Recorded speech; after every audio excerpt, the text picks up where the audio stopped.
Good evening, everyone. I am Carl Brewster, a leader here with God Word Ministries. Here at God Word Ministries, our pastors are George and Shelly Ann Watson, and our mission statement is as follows: choosing God over the devil at all times, going God's way as the church in our way of life. Our vision statement is to inspire people to go Godward for the perfecting of the saints, for the work of the ministry, and for the edifying of the body of Christ. And this is Testimony Tuesday. Thank you so much for joining us for the past few weeks with our Testimony Tuesdays. It's been an awesome, awesome time here. The power of testimony is real. It's very real. It takes courage to tell your whole truth and show your whole heart to other people online or in person. But with that, there's a resilience that comes behind a testimony.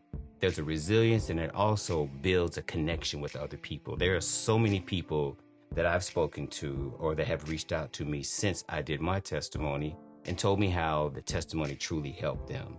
And my cousin, lovely big old Onisha Evenings, after her testimony, all week long we've been back and forth. Her phone blew up, her inbox blew up. There's so many people telling her how her testimony just helped them in so many ways, because you just never know what other people are going through. And when you testify, because your testimony is for others, it's not necessarily for you, it's for others. It uplifts others. In her doing so, there wasn't a dry eye in the place. If you was watching her testimony, if you haven't watched her testimony, go back and watch it. It's still on our Godward Facebook page. It's on our YouTube page, and or her Facebook page, and mine as well. You will truly be blessed by it. So we thank you guys for joining us the past few weeks, and we're going to continue on with our testimonies because we want to continue to bless each other. Tonight, I have an honor and the privilege of introducing a young man to some and presenting to others. A pastor that's a good friend of mine that I met at my last church where I was at Nicholtown Missionary Baptist Church. But he also, the Lord gave him a gift of music. He has a special way of how he delivers his message forward, not only preaching, but also in music and performing. So tonight, I could go into so many different ways how he and I are connected, but we didn't even know we were connected through his father and my mother and his mother's testimony and him going to school with my daughters. It was just so many different ways that we hadn't even known. We just found out as time goes on. But tonight, I have the distinct honor of introducing to you all and bringing forth my guest tonight on Testimony Tuesday, Pastor Al Harris.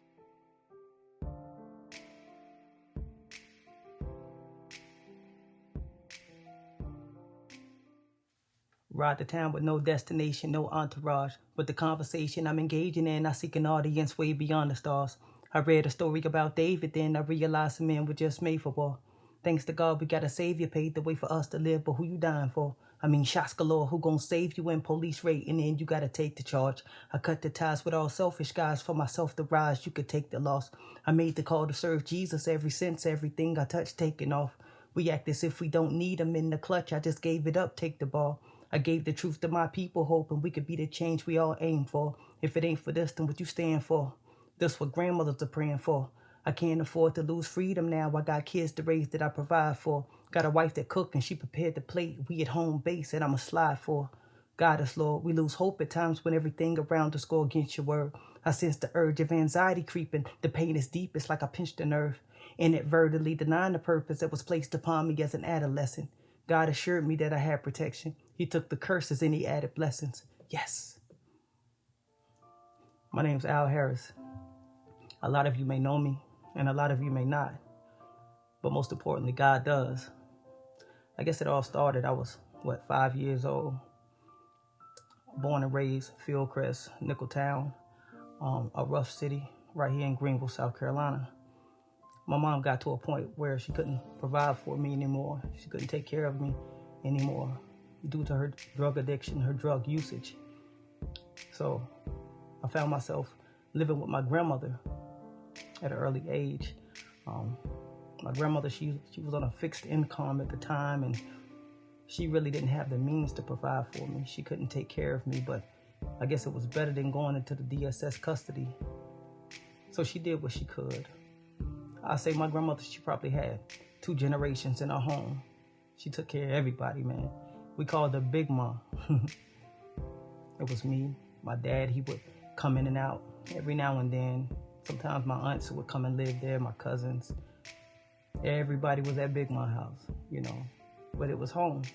Even though we didn't have much, it was home. And I remember, you know, having to walk to Bilo, walk to the grocery store with my grandmother until she got to the age where she couldn't walk with us anymore. So we would walk on our own, me and my cousin Shantice. And we would carry these bags of groceries home, heavy bags too, man. It was a good walk. We would go to the laundromat. And wash clothes, pocket full of quarters, jingling. You know, I still remember that, man, like yesterday. We had a cart or a buggy that we would push with the clothes in them. We made it do, man. We made it do what it do. We made ends meet with what we had, even though we didn't have much. I went to school. She made sure I would go to school. She made sure that I would go to church. I mean, she did her best to raise me with what she had. I would have hand-me-down clothes and shoes. She didn't have enough money to buy, you know, the best things for me, but I had clothes on my back and I had food in my stomach. You know, I grew up. She taught me a lot. She taught me how to clean. She taught me how to provide for myself. She taught me the necessities of life and how to respect others. You know, she taught me so many things that now that I'm older, I see the effect that she had on my life. She would always tell me, take care of yourself, boy. Take care of yourself. You know, and I would always wonder why she always tell me to take care of myself. Because this world will beat you up. It's crazy out here, you know, and I experienced that firsthand. I say I was, I guess, around 13 years old. My mother, she regained custody of me. While I was staying with my grandmother, she would come back and forth to see me and stuff like that. And I would always cry whenever she would leave, you know. And my grandmother, she would always tell me, boy, stop all that crying, you know. She'll be back, you know. You'll see her again, you know. And I just didn't understand why I couldn't go with her, you know. And a part of me, it felt like I was abandoned, like she didn't want me, you know. My dad, I hardly saw him, you know. Like I said, he was in and out the house. Sometimes it would be 2-3 weeks before I saw him. And when he came, he didn't stay long at all, just enough to rest a little bit, eat a little bit, you know. And later on, I found out that he was battling with drug addiction himself. So, yeah, around 13 years old, my mother, she regained custody of me. But when I came back into the care of my mother, I found myself in a home with my step-pops. And my stepdad, he was Muslim. You know, he was very strict, man, kind of militant, you know. He didn't play no games. A lot of people didn't understand him. He had these long dreads in his beard and in his head, you know. As a matter of fact, my mother, she had dreads also. And moving into this home, I had other siblings that I didn't know. I didn't have a relationship with them. I didn't have a bond with them, but they were my brothers and sisters, you know. And staying in that home, I guess I got used to the way that they lived. You know, I got used to things because it's one thing about me all my life, man, I've been able to adapt. No matter where I was, or no matter where I went, I was able to adapt. And, you know, I try not to let things defeat me.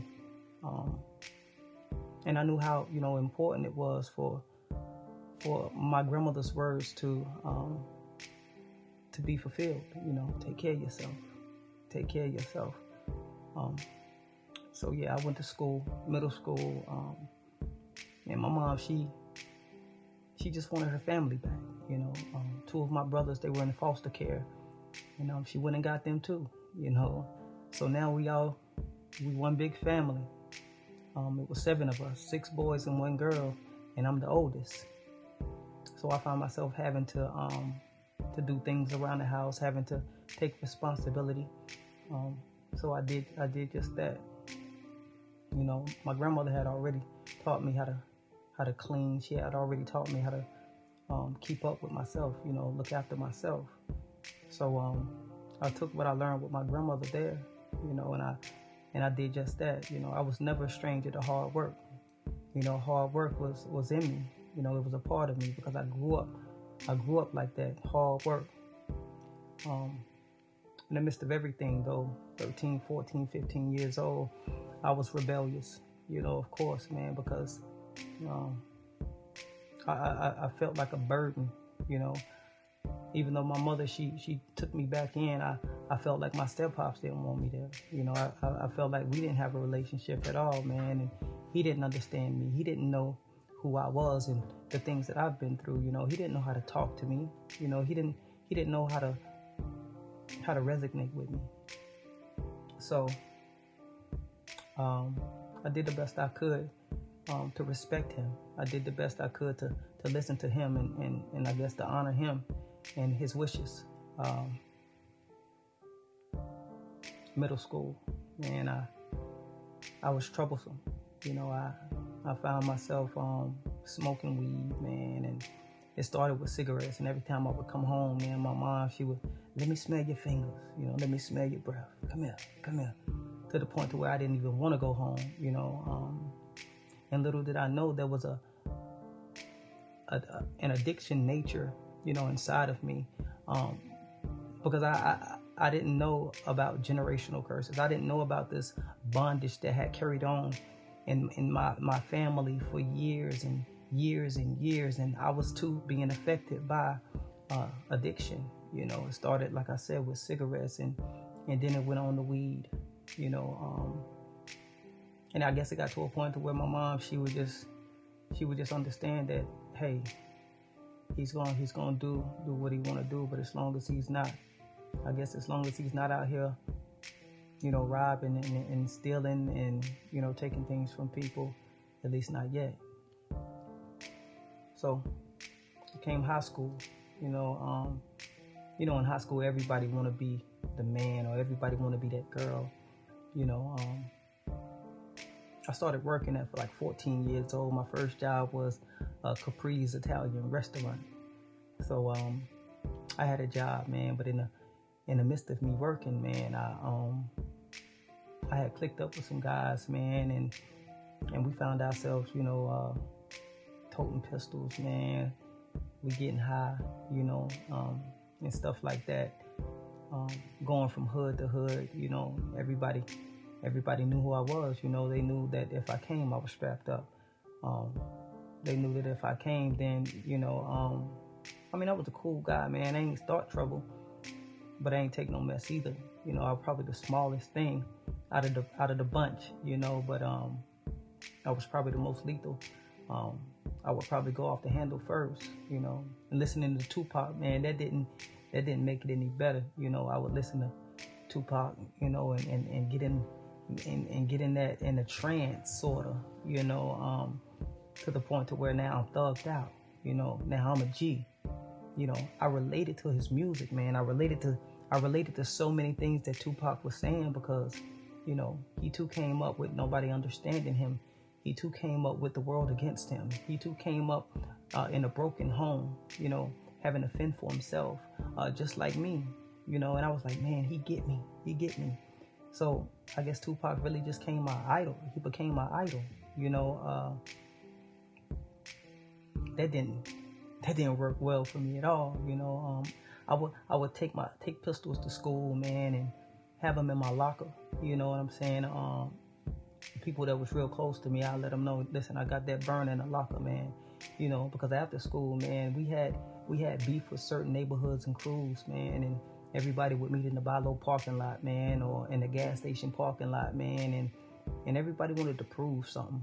You know what I'm saying? But I was gonna make sure that they didn't get no stripes off me. You know what I'm saying? I was already small, so yeah, that wasn't going down. I still remember on one particular day, I was just catching a ride back home, with two guys, man. We were close. I guess, we were homeboys or whatnot. I didn't grow up with them or nothing like that, but we were cool. And some beef that had already been going on, against these two neighborhoods, man. These guys, they called us at the gas station. It was 3 of us, and it was about 7 of them. And all 7 of these boys, they jumped out their cars. It was like 3 cars deep, man. And they jumped on us, they ganged us, man. It was 3 of us. And I'm the smallest thing out there, but I'm rolling with them. I ain't letting them take me like that. And the next day at school, I come back to school, man. My eye messed up, man. And one of the guys that we were with, like I said, it was 3 of us, and one of the guys that was with us, man, they were stumping his head in the ground, man, and blood was everywhere, man. We had to take him to the hospital or whatnot. And I still remember that to this day. But we went back to school that next day, and we had respect regardless. They would say, boy, Al, he was the smallest thing out there, but he was rolling with them boys. He was rolling with them. And really that's all I wanted people to know, that, I'm not gonna lay down for nothing, no matter what come my way, man. I don't care how big you is, you're gonna have to feel me. So I tried to make a statement. I'm still working. I'm about 16, 17 years old. I'm coming upon graduation, because no matter what, man, I stayed in school. I stayed in class, and I would strive to get good grades. I say on average, man, I probably was a C student, but I got by, you know what I'm saying? And it seemed like that was my whole life, just getting by. I never excelled at anything, man. I was never, the most likely to succeed, nothing like that, man. But people knew that, Al Harris, man, he's not just gonna lay down too quick. So, 17, 18 years old, man, I come upon graduation. I found myself in a relationship with this female. So, yeah, we hit it off, I thought I was in love or whatnot, whatever it may be. We would spend a whole lot of time together, and, she was living with her grandmother at the time, and I would go over there, and sometimes I would even spend the night, spend the night over there at the house. And by this time, little did I know, there were some things going on at my home, where my mother, my stepfather, and my siblings were. I guess I had took my attention off of them, and to this day, sometimes my brothers, man, they'll remind me of that, like, yo, you left us, man, you left us. And it seems like the enemy was working in both of our lives, in my life and in my mom's life. And it's crazy because upon meeting this girl, spending time with this girl, my birthday had came up, and like I said, I was over at grandmother's house, man, and we were about to do some things that night and celebrate for my birthday, and she threw me a bag of like a white ball in a plastic bag, and I asked her, I said, what's this? Because I knew about weed, you know what I mean? I knew it wasn't no weed because I was smoking weed. And she said, don't worry about it. We're gonna have fun tonight. We're gonna have fun or whatever it may be, And I was like, yeah. She was like, yeah. And I really like this girl, so hey, bet we're gonna have fun tonight, And come to find out, it was cocaine, And the first time I did it, man, nose burning, my eyes watering. I'm like, man, what in the world? And then this, like drainage, from my nostrils down. I know it may be too much information, but it's my testimony, and I want you to know this, man. This is the approach that the enemy takes, and the word calls it the devices of Satan, because sometimes he can make things so appealing to where you think you're having fun and you think you're enjoying it, but at the end of the day, it's destroying you. Because the truth is, it's hard to fall in love with something that's killing you, but it's easy to love what's killing you when what's killing you is feeding you in an area that you've been empty all of your life. So you'll deal with 80% death to experience 20% life. I was dying to live. I was dying, and I liked it. Little did she know she woke up a beast on the inside of me because, like I said, from my grandmother, my grandfather, my mama, my daddy, and now me, all addicts, and that's how the enemy does, man. If since my mother didn't get it right and my daddy didn't get it right, it didn't stop there. It trickled down to me. I was fighting my daddy demons, and I didn't know. I was swinging, and I didn't know what I was fighting, because we wrestle not against flesh and blood, but against principalities, against wickedness in high places. We wrestle against these things that we can't see, but we can feel it. So I'm swinging spiritually, and I'm missing because I'm not fighting them the correct way. Instead of fighting them spiritually, I'm trying to fight it physically. But you can't win battles like that. So while I'm getting high, sniffing cocaine, with this girl, man, it escalated. And little did I know, while with this girl, back home, my mom had relapsed. My mom relapsed back to crack cocaine. And when I came back home to visit, or I stopped by every now and then, I would see a difference. I could tell that something wasn't quite right, man. This is, something was off. And the crazy thing about it is that it seems like right around the same time, both of us was afflicted with that addiction around the same time. So my mom, she would run away. She would run away from the house. I went back and stayed there for a little while, still with the same girl though, but I figured that I needed to stay home. So while I'm at home again, my mom, she would run away. And she would stay gone for 3 or 4 days. And my step-pop, I think he knew what was going on, but we did our best to raise my siblings. It was times I would wake up and I would have to take them to school, because my step-pops took the keys from the van that she had. So I would drive the van and take them to school in the morning, man. If my little sister hair needed to be braided, I was the one that plaited it up. You know what I'm saying? I was the one that did that. I was the one that cooked for them. I was the one that cleaned and maintained the house now. I took the place of my mom for a while. And whenever she would come back home, man, her eyes would be so tiring, man. You could tell that she was drained. She had no energy. You could tell she hadn't ate in days. You could tell that she was out of her mind, delusional. And it was a form that I've never seen my mom in. It was scary to me, because even though I knew that she had a problem, I had never saw it. I had never saw it until I went back home. And it was scary to me. So I guess the pressure just got too much, The pressure just got too much. My mom got clean. She went to Shepherd's Gate, Miracle Hill. They helped her out, man, and stuff like that. So she came back home. So now she got back clean. And my step-pops passed.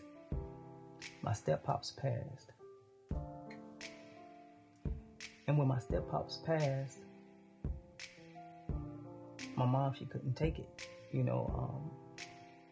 believe it was just too much on her, too much for her to bear. And she sold his truck. I can remember, man, he had a truck that he hauled pallets in, because he used to build these pallets up and sell them to Walmart distribution, Winn-Dixie stores, Bi-Lo's and stuff like that. He would sell these pallets because he was Muslim, man. He refused to work for the man. That's what he called it. I refused to work for the man. So he would build these pallets up and sell them at these distribution places. And that truck was faithful to him. That truck made us money. Sometimes he would take me back and forth to work in that same truck. And my mom sold it. She sold it for like $100 or something like that, man. And right then and there, I was like, yo, I said, something ain't right. Come to find out, she had relapsed again. It was too much on her. It was too much for her to bear. Back and forth. And when my mom relapsed again, I started sniffing powder even more. even more. Because I had took a break. I had went back home and stuff like that to be with my family. But when she relapsed, I relapsed. And it seemed like that was the trend, that was the trend. The enemy grabbed both of us. And he had both of us in chains and bonds. And whenever she would relapse, I would relapse. But this time when she relapsed, we were split up. My brothers, they were taken back to foster care. The two that's under me, they were taken back to foster care. And the four that was under them, they was split up between my aunts and my cousins. Me, I'm in the streets. I'm in the streets, man. By this time, man, I'm robbing, I'm going from hood to hood. I'm catching boys coming out the club, man, and I'm putting a thing to them, and I'm taking everything they got, man, just to get high.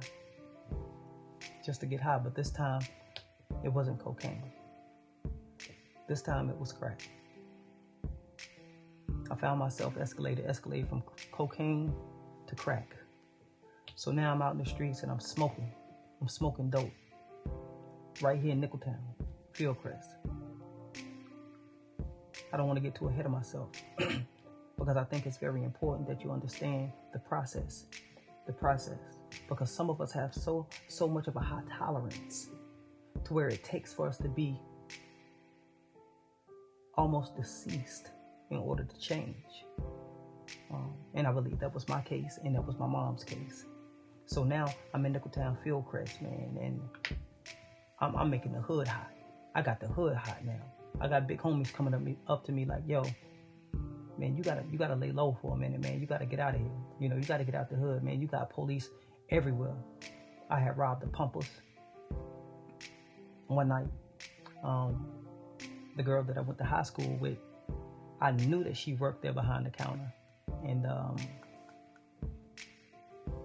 like I said, man, I was homeless. I was on the streets. I didn't have no means of getting money. You know what I mean? Didn't nobody want me around them. When I came, people went the other way. People didn't show me no love, man. They ain't paid me no attention. So I had to get it the best way I knew how. So what I do, I took it. No matter where I was, I took it, The girl I knew, she worked at Pumpers. I went there late night, around 12, 1 o'clock, man, and I walked off in there and I robbed her. I stuck her up and I took everything she had, ran back to the hood, boom. Because the Pumpers wasn't too far from the hood, I'm on feet, boom. I'm running back to the hood. As soon as I get back to the hood, I'm by the next morning, all the money gone. And I'm wide open. I can't sleep. I'm wired. So now I'm wondering, what's my next lick? What's my next move? And the whole time, my mom, she's dealing with her issues. She's dealing with her demons. She's dealing with her addiction at the same time. I mean, almost like together, So it's even sometimes me and my mom, we would link up. My dad too. It's like he would just pop up out of nowhere sometimes, man. Sometimes we all three of us would be in the same room getting high, smoking crack. Me, my mom, and my dad. And I hadn't felt so low in my life because the ones that could possibly help me, the ones that could possibly get me out of the situation that I was in, they were in even worse situation. They were in the same boat that I was in. So where was my hope? Where was my refuge? Who was gonna come pull me out of that pit that I was in? Nobody, because they were there too. So that robbing and stealing and stuff like that, it went on for a while, man. I would be in and out the county jail, man, in and out the county jail, getting arrested for burglaries, Sometimes it would be times, or sometimes I I get a PR bond, man, and I sign myself out, and I would hit the streets again. Sometimes, man, I would stay in the county for a few months and get right back out, man, hit the streets again. And every time I got out, man, I just couldn't stop getting high. I just couldn't stop getting high. Until 2006. 2006, it was a rough year. I found myself in the county jail, on the top bunk, listening to my headphones or whatever, because I hardly watched any TV. Music was my life. I loved music. Music was inside of me. Music is still embedded in me. So I was on the top bunk listening to the headphones or whatever, 107.3 Jams, Quiet Storm, or whatever it may be. And I glanced at the TV and the news was on, and I seen a familiar face, and I said, no, that can't be true. That can't be who I thought it was. I didn't know what they were saying. I didn't know what was going on. All I know is that I saw a familiar face on that television screen. I shook it off, man. Started back listening to my music or whatnot. And the lieutenant called my name over the intercom, Lieutenant Bamberg. She said, Al Harris? I said, yeah. Report to the lieutenant's office. I got some COs coming to get you. I said, all right, bet. So the COs came and got me, man. We went to the lieutenant's office, and she started asking me questions. Do you have any anger issues? Do you have any emotional issues? Or are you mentally unstable? And I'm asking her, like, why? Nah, why? She said, because your mother was shot 14 times. She was in Lawrence County. They threw her on the side of the road and left her for dead. A guy had put my mama in the trunk of a car, drove to Lawrence County on a dark highway, threw my mama on the side of the road, and shot her 14 times. Shot her 14 times and left her there. Sped off. Immediately, I lost it, man. I lost it. So they had to take me out of general population and put me into medical housing, where with people who either got mental issues or medical issues, man. And eventually they took me to see my mom, shackled up with my orange jumpsuit on. They took me to see my mom, and as soon as I walked into the hospital room, I smelled death, like something had been dead and corroded for days. And I seen my mom. She had tubes down her nose and down her mouth. She's trying to talk to me. Baby, they tried to kill me. I'm like, Mama, don't say nothing. And they had to put my mom under an alias named Joan York, just in case somebody tried to come and finish the job. And anyway, I went back to the county, and mysteriously I was bonded out. And come to find out, I was bonded out by my ex-girlfriend's grandmother. She bonded me out. She heard about my mama being shot, and she bonded me out. So now I'm out. Not only did she bond me out, but she allowed me to stay with her for a minute. So now I got a job. I'm working at Publix. But, my life had been a consistent on and off. I would be on for a minute, then I'm off again. So I'm working at Publix now, getting a little money, man, and I'm starting to feel whole again, until one day, man, I guess that life wasn't for me. I didn't like that stable life, I like the streets. I was in the streets, and I relapsed. While my mother's in the hospital bed, recovering from being shot 14 times, I relapsed. So now I'm back on the streets. I'm smoking crack again. I left her house because I couldn't dare let her see me like that. So I left her house. Now I'm back on the streets again. I'm getting high. But this time, God said, I'm going to stop you in your tracks. I got shot. I got shot by a so-called homeboy at a hotel. I was there looking for a female, and as soon as I pulled up, man, he dapped me up. He welcomed me. I know where she is. Come on, follow me. So I followed him. We went upstairs around the back of the building. I knew something was up. Everything in me was saying something up, man. I'm knocking. Nobody's coming to the door. And come to find out, the hotel was closed. They were doing remodeling, and they were only out there to catch people catch people driving up wanting to buy crack or wanting to buy something so they can rob them. But see, this was my homie, man. Why would he do me like this? We rob people together, you know. So he told me, give it up. Next thing I know, I turned around, the pistol in my face, give it up. I'm like, man, I ain't got nothing, man. You know I get high. So I gave him everything that I had, and he shot me. I heard it, but I didn't feel it until I turned around to run, and my leg gave out. Boom. So now I'm scrambling, trying to get up. And as I look back, he still got the pistol on me. All he had to do was squeeze, y'all. That was it. And I was gone, you know. I had two choices. We were on a second tier, so I could have jumped or I could have tried to make it to the end. And I tried my best. I'm scrambling. And I ran and I made it to the end. Boom. Got to the corner and I peeped. And they was gone. So I ran down, limping. And with every step, I feel the blood in my boots. I ran into a white guy. He said, I'm ex-military. I know how to handle situations like this. So, boom. We go to his room. He had a room next door, In Town Suites. I run the water down on my leg. Come to find out, there's an exit wound because he said I can go in it and take the bullet out, or we can call the ambulance. I said, man, I don't want nothing to do with no police, no ambulance. Take it out. I was willing. It was willing for him to take that bullet out my leg by himself, you know. But then he said, oh, it's an exit wound. I said, what that mean? He said it went straight through. I said, okay, cool. Yes. He said, but hey, let me ask you something. Do you know where I can get some dope? I said, yeah. I know exactly where you get some dope. I called up some people, man, and boom. I'm getting high again, bleeding everywhere. I'm bleeding everywhere. For 3 days, I stayed in that hotel room on that bed, getting high, blood everywhere. I mean, the bed was ruined. And to that third day, you know, I started seeing stuff coming out the wound. It looked like it was infected, so I went to the hospital. Got out the hospital, boom. Started back getting high. It was crazy. It was crazy. I mean, I was on go. Because I didn't care. This monster on my back was so heavy, man, and it was so strong. It was overpowering me, and I didn't have the tools to fight it. I didn't know how. Until that last hit. That last hit.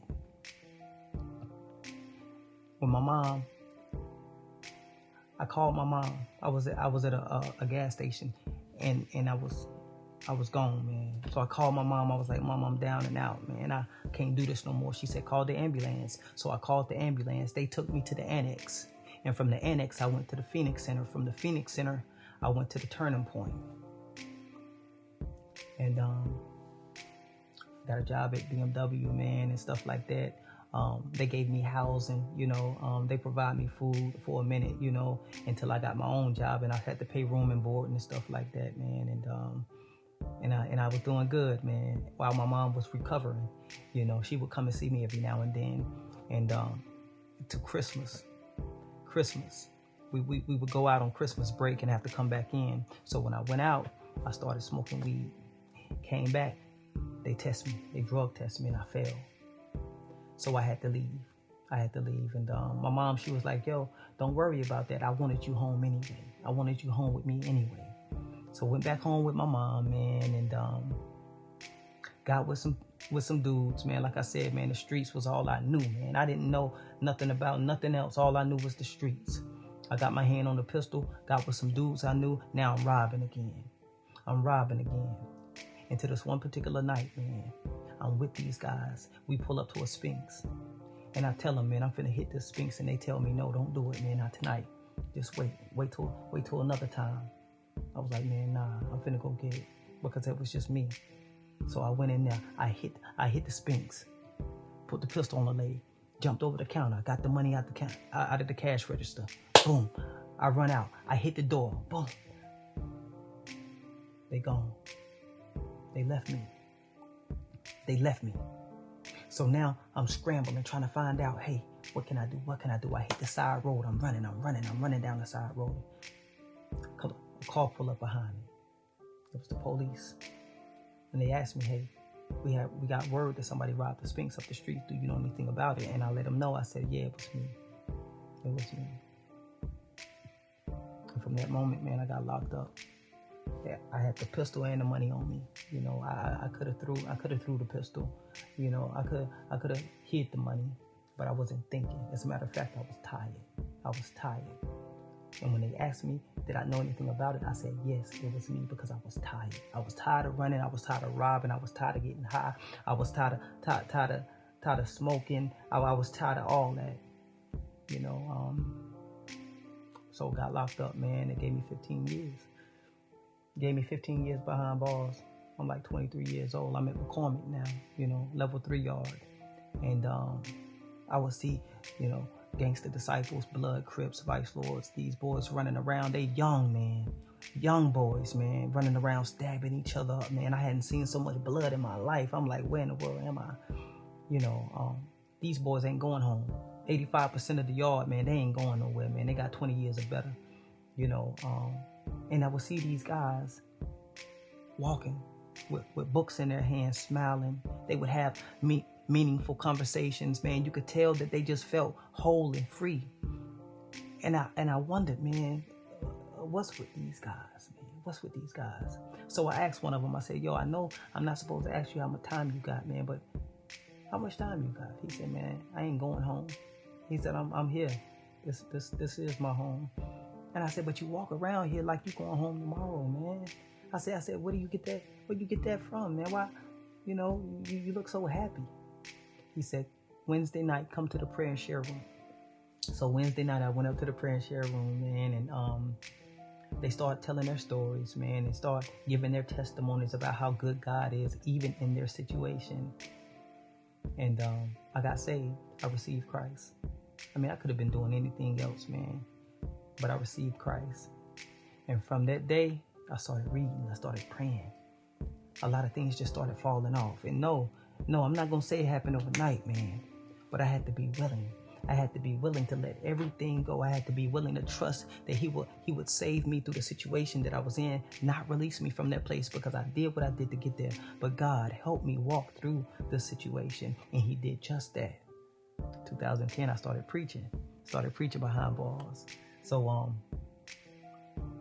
after I started preaching, man, these guys, man, they were getting saved, man. And I didn't know what I was doing, man. All I knew is that I had this hunger and I had this desire to please God. I had this desire to let people know who Jesus is, the same Jesus that makes me feel whole in my broken situation and in my broken circumstance. I wanted people to know this Jesus, who this Jesus was, because I had known him. My mom, she would write me, send me Charles Stanley pamphlets and stuff like that, and those are the things that I would study and I would read and pertain to scripture and somehow create these sermons and create these topics to speak on, and I would speak and preach to these guys, man, in a small library, and it went from 5 people to 10 people to 15 people till it was full.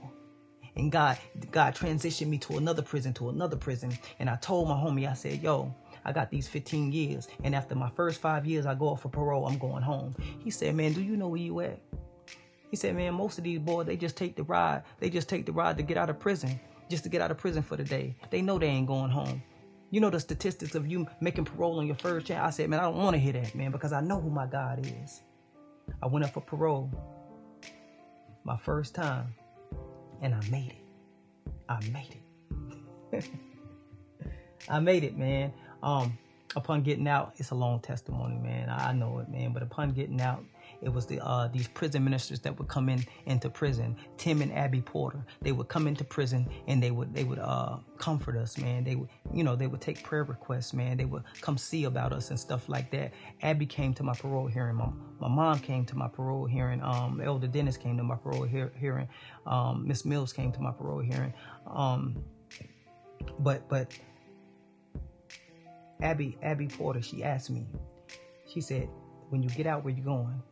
I said, well, I just go back to my mom's house. You know, my mom had a apartment, you know, over in Crossroads at the time on Cleveland Street, because they had toilet Fieldcrest down and whatnot. And she said, no. She said, God wants you to come live with us. God wants you to come live with us.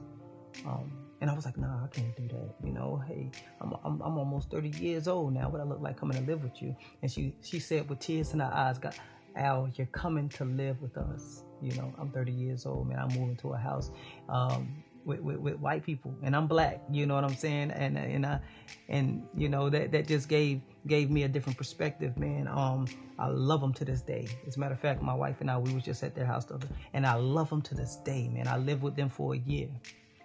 Then I met my wife. I met my wife, Kalia Harris. I met her in December. Well, I met her before December, but we really started getting serious in December. Moved out the house with Tim and Abby, and let them know, hey, I think I found the one, man. I gotta go.